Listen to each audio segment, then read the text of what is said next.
Hello there, y'all. I want to talk to you right now about drug addiction. And I'm going to be honest. I'm always going to be honest with you. Um, I have never done cocaine. I have never done heroin. I have never done anything outside cigarettes, alcohol, and marijuana. Um, but what I want to talk to you about is what I know, okay? I know for a fact. I've seen people do cocaine. I've watched people do it. I've been invited to do it. But when I watch you, when I see you do how it makes you act and how it makes you act and how it makes you act, y'all all acting the same, acting a fool, looking stupid, looking crazy, selling all your stuff, getting rid of everything. Why would I want to do that? Okay? No, I don't want to go down that path. That's how when you look at me, this is what you want.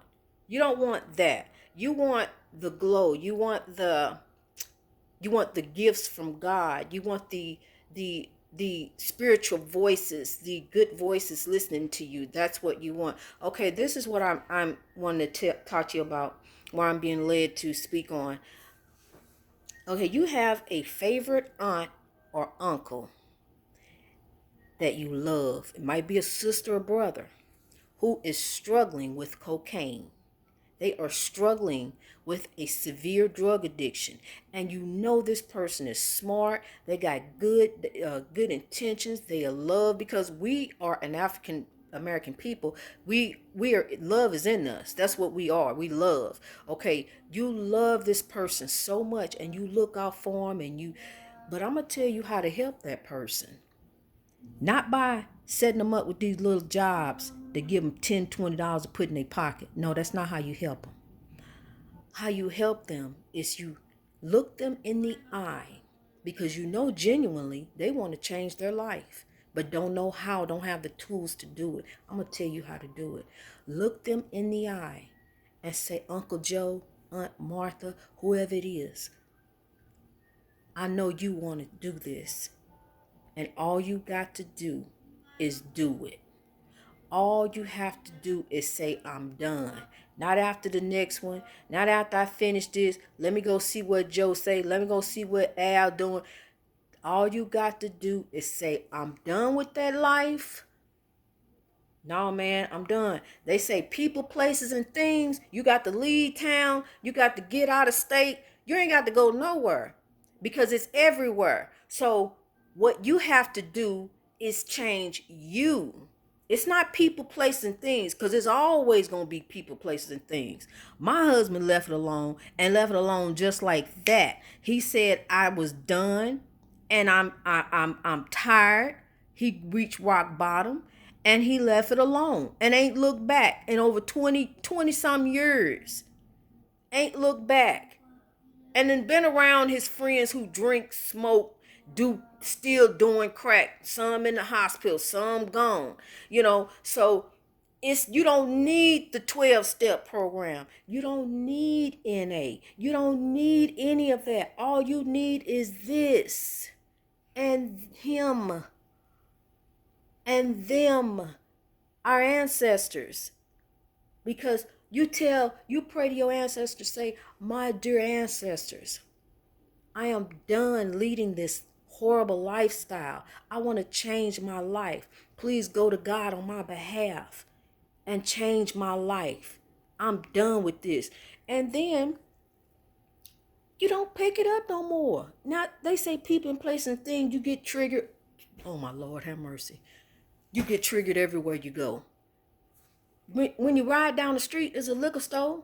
When you go in the supermarket, they got alcohol. It's everywhere.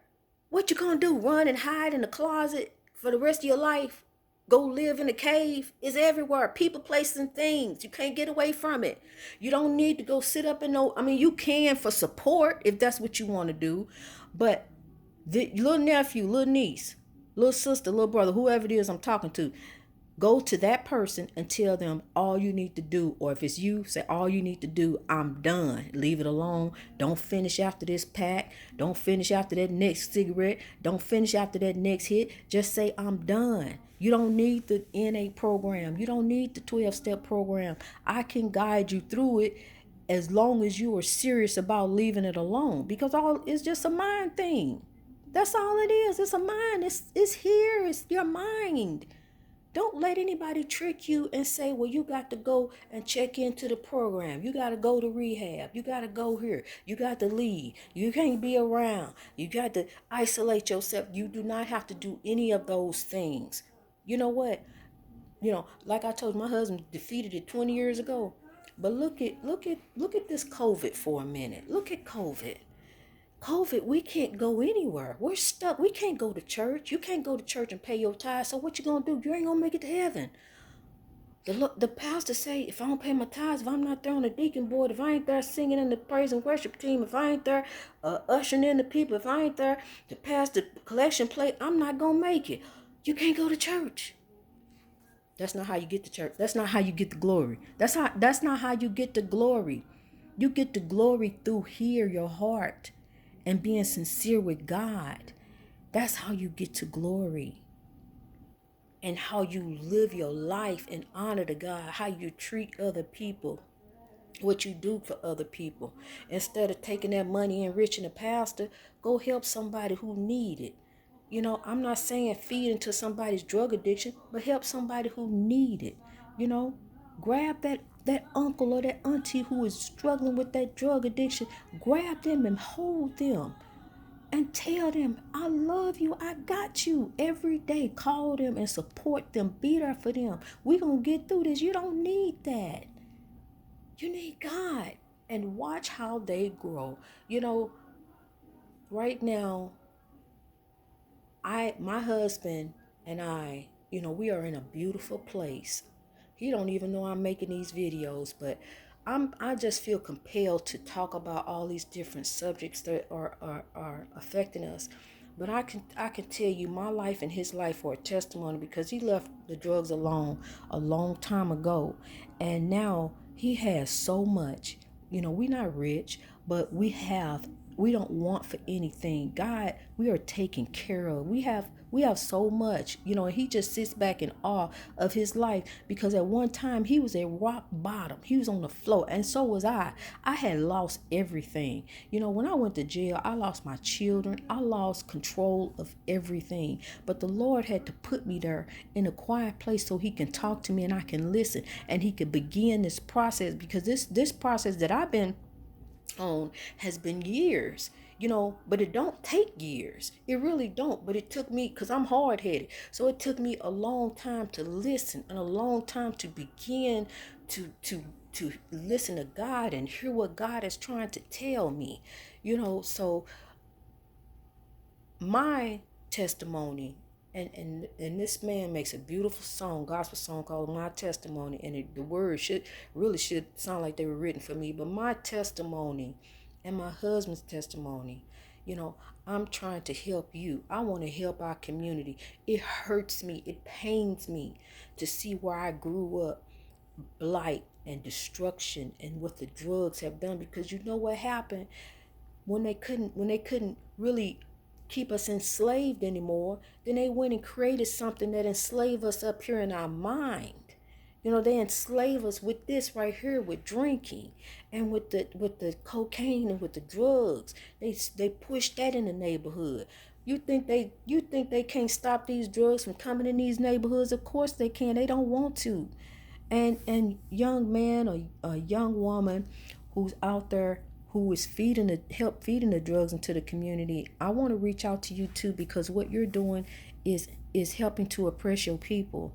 If you don't know that, you are helping to oppress your people. I know it may seem like you getting a come up, but you really not. You getting a pull down because you are steady pulling down your community and you pulling down your people. You know, it should hurt you to see that young lady walk off with that crack cocaine you just sold her, knowing that she's not gonna feed her children, knowing that she's not gonna have nothing to eat, knowing that she don't have the things that she need, a roof over her head, but you selling drugs to this young lady, or you done took all her food stamps and now her children don't have anything to eat.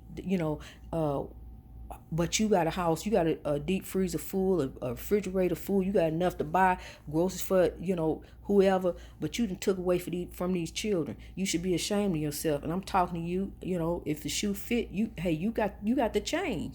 We got to do better. We can't hurt one another. The Lord said, don't put a stumbling block in front of your brother. Don't do them like that.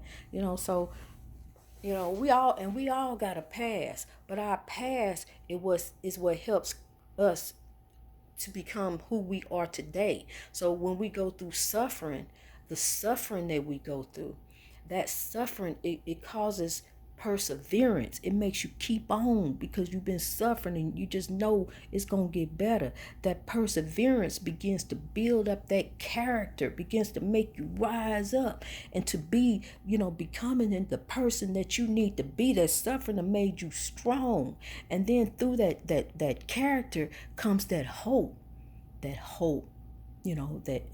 brings about that results, that faith, that belief, knowing that you done went through all of that and here comes your glory.